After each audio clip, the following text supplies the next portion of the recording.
Hello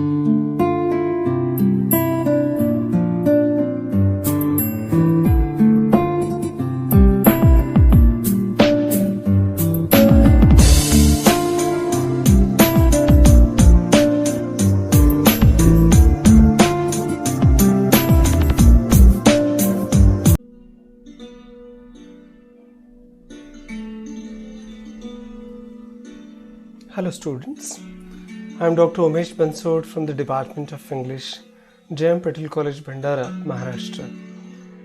Today we are discussing the important poem The Highwayman by Alfred Noyes. We will discuss this poem in two parts. The Highwayman is Alfred Noyes' important poem and it is divided into two different parts, part 1 and part 2. Highwayman एक डकैत की कहानी है जो base से प्यार कर बैठता है, बेस भी उसे चाहती है। इस पोएम में क्या होता है? बेस क्या डकैत से शादी कर सकती है, कर पाती है? क्या बेस और डकैत का प्यार परवान चढ़ता है? क्या दोनों एक दूसरे की चाहत को पा सकते हैं या नहीं? इस कहानी का अंत क्या होता है? ये बहुत सारी चीज़ें अल्फ्रेड नॉइस ने इस इम्पॉर्टेंट पोएम में डिस्कस की है। अल्फ्रेड नॉइस के बारे में भी हम जानने की कोशिश करते हैं। Alfred noise is an English poet, a traditionalist and remembered chiefly for his lyrical versus. Alfred noise एक परंपरावादी कवि है, अपने परंपरागत विचारों के लिए जाने जाते हैं और बहुत सारे सुंदर सुंदर गीतों के लिए उन्हें दुनिया जानती है। Noise first volume of poems The Loom of Years was published in 1902 while he was still at the University of Oxford and was followed by others that showed patriotic fervor and love for the sea. The Highwayman is a romantic ballad poem. Highwayman एक romantic ballad है। Romance medieval centuries और 18 centuries में किस प्रकार का माहौल था, किस प्रकार से सृष्टि के बारे में अल्फ्रेड नॉइस वर्णन करते हैं और किस प्रकार से डकैत और बेस की कहानी को यहाँ पर प्रेजेंट करते हैं, ये पूरा माहौल एक रोमांटिक माहौल को पेश करने की कोशिश करता है। This poem was first published in the August 1906। The highwayman tells the story of a highwayman. Highwayman उन लोगों को कहा जाता है जो राह चलते लोगों को लूटते हैं, डकैती करते और भाग जाते हैं। अब एक डकैत का एक जमींदार की लड़की से प्यार हो जाता है। क्या प्यार सही है कि गलत है? प्यार परवान चढ़ता है कि नहीं चढ़ता? ऐसे बहुत सारे सवालों के जवाब हमें इस कविता के माध्यम से ढूंढने हैं। पर बेस उस हाईवेमैन से प्यार कर बैठती है, who falls in love with base and a landlord's daughter. Base एक जमींदार की लड़की है and the story ends tragically. इस कहानी का अंत थोड़ा सा ट्रैजिक होता है, but both are reunited again on winter nights in the afterlife. पर बाद वाली जिंदगी में वो फिर से एक दूसरे से मिलते हैं, मरणोपरांत एक दूसरे से मिलते हैं। जिंदा रहते तो अपनी चाहत को नहीं पा सके, पर मरणोपरांत अपने प्यार को वो हासिल कर लेते हैं। इस प्रकार की एक कहानी को अल्फ्रेड नॉइस ने इस पोएम के माध्यम से, इस बैलेड के माध्यम से डिस्कस किया है। चलो इस कविता को हम समझने की कोशिश करते हैं, इस बैलेड को हम समझने की कोशिश करते हैं। The wind was torrent of darkness among the gusty trees. एक रोमांटिक एटमॉस्फियर को यहाँ पर विलियम नॉइस एक्सप्लेन करने की कोशिश करते हैं। टॉरेंट का मतलब होता है वायलेंट और गस्टी का मतलब होता है ब्रीजी। हवा पेड़ों के बीच उफनती हुई अंधेरे की नदी की तरह थी। माने हवा, पेड़, नदी, अंधेरा कुछ 18वीं शताब्दी से मैच करता हुआ ये माहौल है। The moon was ghostly galleon tossed upon cloudy seas. ऐसे माहौल में जब पेड़ हवा से इधर उधर हिल रहे थे, डुल रहे थे, जहाज बादलों के ऊपर से चांद के रूप में टॉस कर रहा था, उछल रहा था। बादलों से भरे समुंदर पर चांद भूतों के जहाज की तरह उछल रहा था। बादल बहुत सारे आसमान में थे और चांद किसी उछलते हुए जहाज की तरह बादलों के ऊपर से सफर कर रहा था। बिल्कुल एक रोमांटिक एटमॉस्फेयर मौसम के बारे में नॉइस ने यहाँ पर वर्णन किया है। आगे क्या कहते हैं Noyes? The road was a ribbon of moonlight over the purple moor. अब सृष्टि के बारे में उन्होंने बात की। अब रोड को एक रिबन की तरह, मूनलाइट के रिबन, चंद्रमा के प्रकाश के रिबन की तरह over the purple moor. Ribbon का मतलब होता है बैंड, पट्टी, स्ट्रीप, और मूर का मतलब होता है piece of land with moss and heather. Heather के अलग अलग फ्लावर से और घास से बना हुआ जो रास्ता है, बैंगनी मूर का रास्ता कहते हैं। बैंगनी के मूर के रास्ते पर चंद्रमा का प्रकाश रिबन की तरह लग रहा था, किसी ने कोई लकीर, कोई पट्टी खींच दी हो। And the highwayman came riding, the highwayman came riding up to the old inn door. और हाईवेमैन, वो डकैत, घोड़े पर सवारी करते करते करते आ रहा था। हाईवेमैन वहां तक जा पहुंचा, ओल्ड इन डोर के, वहां एक सराय थी जहां पर लोग ठहरने के लिए रुकने के लिए ठहरते थे, खाने पीने की व्यवस्था होती थी, उसे इन कहते हैं। तो गांव के उस सराय के पास हाईवेमैन पहुंच जाता है। आगे क्या होता है? और वो घुड़सवारी करते करते डकैत पुरानी सराय तक आ पहुंचा। He had a French cocked hat। अब जैसे ही आजू बाजू के वातावरण के माहौल की कल्पना और वर्णन अल्फ्रेड नॉइस ने यहाँ पर किया, अब यहाँ पर वो फ्रेंच हैट वाले उस डकैत की चरित्र को वर्णन करते हैं। He had a French cocked hat on his forehead। माथे पर फ्रेंच लोग जिस प्रकार से एक हैट पहनते हैं, वो हैट उसके सर पर है। A coat of the claret velvet and breeches of the brown skin। Claret का मतलब होता है रेड वाइन जैसा लाल, बिल्कुल वेलवेट जैसा, और ब्रीचेस का मतलब होता है कोई भी ऐसा article of clothing covering the body from the waist down with separate coverings of each leg, जिसको हम पैंट कह सकते हैं। इस प्रकार का ड्रेस पहना हुआ डकैत घोड़े पर सवारी करते हुए आ रहा था। माथे पर फ्रांस की तुर्रे वाली हैट और ठुड्डी तक लटकती हुई लेस, लाल शराब की तरह महंगा वेलवेट का कोट जो त्वचा के रंग की पैंट थी और बिल्कुल फिट बैठा हुआ था उसके शरीर पर। They fitted with never a wrinkle। His boots were up to the thigh and he rode with a jewel twinkle। His pistol birds a twinkle, his rapier hilt a twinkle under the jeweled sky।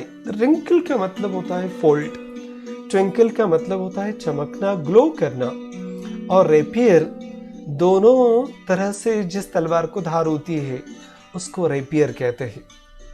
अब तंग बिना शिकन वाला चुस्त pant पहने वो डकैत घोड़े पर सवारी करते हुए आ रहा था। जांघों तक जूते थे और वह चमकते गहनों के साथ सवारी कर रहा था। उसके पिस्तौल का बट भी चमक रहा था, उसके तलवार भी गहनों से सजे आसमान के नीचे चमक रही थी। अब गहनों से सजे आसमान का तात्पर्य यहाँ पर क्या है कि आसमान में चांद है, आसमान में बहुत सारे तारे हैं, पूरा माहौल एक रोमांटिक प्रकार का माहौल यहाँ पर नॉइस बनाते हैं। आगे नॉइस क्या कहते हैं? Over the cobbles he clattered and clashed in the dark inn yard। He tapped with his whip on the shutters, but all was locked and barred। He whistled a tune to the window, and who should be waiting there? उसके आने के मकसद को यहाँ पर noise explain करते हैं। कॉबल्स का मतलब होता है छोटे छोटे पत्थर जो रास्ते पर रास्ता बनाने के लिए प्रयोग किए जाते हैं। क्लैटर्ड का मतलब होता है बैंगिंग साउंड। विप का मतलब होता है चाबुक, फ्लॉग जैसे कहते हैं। क्या किया इसने, डकैत ने? अंधेरी सराय के आंगन में पत्थरों पर चलने की आवाज आ रही थी जैसे ही डकैत आ रहा था घोड़े पर बैठकर, और उसने अपने चाबुक से सराय के दरवाजे पर शटर पर दस्तक दी, पर सभी बंद और प्रतिबंधित थे।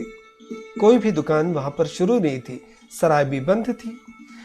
उसने खिड़की के पास सीटी की धुन बजाई, अलग अलग प्रकार की आवाजें निकाली, शायद वह किसी को इशारा कर रहा था। और कौन वहां इंतजार करने वाला था? ऐसे अंधेरे रास्ते पर जहां सिर्फ चंद्रमा का प्रकाश दिखाई देता है, जहां पर सारी सराय बंद है, दरवाजे बंद है, कौन उस डकैत का इंतजार कर रहा था? नॉइस इसका जवाब आगे देते हैं। But the landlord's black-eyed daughter, Bess, the landlord's daughter, plaiting a dark red love knot into her long black hair. Plate का मतलब होता है चोटी बनाना। कोई नहीं, पर जमींदार की काले नैनों वाली बेटी थी वहां पर, जमींदार की लड़की थी वहां पर, बेस थी वहां पर। जमींदार की बेटी अपनी काली घनी जुल्फों में प्यार की गहरी लाल गांठें चोटी में गूंद रही थी। अपने लंबे घने बालों में वो चोटी बना रही थी, जैसे किसी का इंतजार हो, जैसे वो डकैत का इंतजार कर रही हो, और हर गांठ में वो प्यार की लाल गांठों को गूंद रही थी।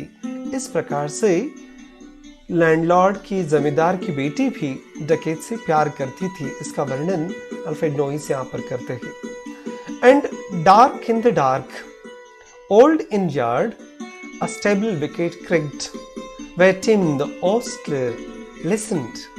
His face was white and pinked, his eyes were hollows of madness, his hair like moldy hay. पर इस कहानी में अलग अलग प्रकार के ट्विस्ट है। कहानी का अंत भले ही दर्द भरा हो, पर इस कहानी में रिवेंज है, इस कहानी में सैक्रिफाइस है, एक दूसरे के प्रति जीने की और मरने की तत्परता यहाँ पर दिखाई देती है। जैसे ही वो डकैत, वो हाईवे मैन वहां पर आ पहुंचा, एक ओस्लर ने उसे देख लिया। A person who takes care of the horses in stable, तबेले की जो देखभाल करने वाला होता है ओस्लर, उसने वहां पर प्रवेश किया और उसका नाम था टिम। ये कैरेक्टर भी इंपॉर्टेंट है। और अंधेरे ही अंधेरे में तबेले का दरवाजा खुलने की आवाज आई। तबेले के रखवालदार टीम ने यह आवाज सुन ली। सहमे हुए टीम का चेहरा सफेद पड़ गया था, आंखें पागलपन से सूनी हो चुकी थी और बाल बिखर चुके थे किसी घास की तरह। टिम का यह हाल क्यों हुआ? टिम का यह हश्र क्यों हुआ? टिम ने क्या देखा और क्यों वो पागलों की तरह बर्ताव करने लगा? नॉइस इसका भी जवाब देते हैं। But he loved the landlord's daughter. डकैत का इंतजार कर रही थी जमींदार की बेटी बेस। बेस चाहती थी डकैत को, पर टिम भी प्यार करता था जमींदार की बेटी से। The landlord's red-lipped daughter, लाल घने बालों वाली और लाल होठों वाली जमींदार की लड़की, red-lipped daughter. Dumb as a dog he listened. पर टिम ने जैसे ही डकैत को उस खिड़की के पास आते हुए देखा, वो किसी शांत कुत्ते की तरह घूर रहा था, देख रहा था, सुनने की कोशिश कर रहा था। And he heard the robber say, और टिम ने डकैत को कुछ कहते हुए सुना। और यही टिम का सुनना कहानी को दर्दनाक अंत तक पहुंचा देता है। अगर बेस से मिलने आए डकैत का कहना किसी ने नहीं सुना होता, तो शायद कहानी का अंत कुछ और होता। रॉबर यहाँ पर डकैत है, थीफ है, पर वह तो टीम था, जमींदार की बेटी से प्यार करता था, लाल होठों वाली उसी जमींदार की लड़की से। शांत कुत्ते की तरह उसने ध्यान से सुना और उसने वह सुना जो डकैत कह रहा था। क्या बात हुई डकैत में और बेस के बीच में? डकैत खिड़की के पास खड़ा है। One kiss, my bonny sweetheart. I'm after a prize tonight, but I shall be back with the yellow gold before the morning light. Yet, if they don't press me sharply and harry me through the day, then look for me by moonlight. Watch for me by moonlight. I shall come to thee by moonlight, though hell should bar the way. जैसे ही डकैत वहां पर आया, एक commitment है, एक प्रकार का आश्वासन है वहां पर। और कुछ प्यार भरी डिमांड भी है, मांग भी है। डकैत ने कहा, मेरी प्रिय, एक चुंबन चाहिए। आज मैं एक इनाम के पीछे हूँ, शायद कुछ लूटने के लिए जा रहा है वो, पर मैं सुबह की रोशनी के पहले पीले चमकते सोने के साथ वापस आऊंगा। वादा भी किया, और यदि वे मुझे दिन भर दौड़ाते हैं, पीछा करते हैं, तो चांद निकलने तक राह देखना, इंतजार करना, शाम तक मेरा इंतजार करना। मैं चांद निकलने तक तुम्हारे पास आ जाऊंगा। नरक ने मेरा रास्ता रोकने की कोशिश की तो भी मैं आऊंगा। किसी भी प्रकार की बाधा हो, पर मैं अपना वादा निभाऊंगा, और शाम ढलने तक मैं तुमसे मिलने आ जाऊंगा। इस प्रकार का डकैत ने वादा कर लिया। यहाँ एक बात आपको समझनी जरूरी है। डकैत है, इस बात को उसने बेस से कभी नहीं छुपाया। प्यार में झूठ का कोई आधार नहीं बनाया, और बेस ये जानती थी कि वो डकैत है, फिर भी हाईवेमैन से प्यार कर बैठी। प्यार ओछे दीवारों को नहीं जानता, प्यार किरदारों के अलग अलग व्यवसायों को नहीं जानता, प्यार धर्म की, देश की सीमाओं को नहीं जानता। जमींदार की बेटी एक डकैत से प्यार कर बैठी। He rose upright in the stirrups. His scarce could reach her hand, but she loosened her hair in the assessment. His face burned like a brand. Highwayman Bess को छूना चाहता था, उसका चुंबन लेना चाहता था। रकाब पर पैर रखा। घोड़े पर बैठने के लिए धातु की जो एक जगह रस्सी से बंधी होती है, उसे रकाब कहते हैं, स्टीरप्स कहते हैं। वहां पर हाईवेमैन ने पैर रखा, घोड़े के ऊपर चढ़ गया, खड़ा हुआ, पर वह बेस का हाथ भी छू नहीं पाया। बेस ऊपर खिड़की पर खड़ी थी, वो बेस को छू नहीं पाया। किंतु बेस ने उसके आने का, उसके इंतजार का इनाम उसको दिया। बेस ने खिड़की से अपनी जुल्फों को खोलकर नीचे डाल दिया, और खुशी से उस डकैत का चेहरा खिल उठा। शायद उसे अपना इनाम मिल चुका था। As the black cascade of perfume came tumbling over his breast, and he kissed its waves in the moonlight.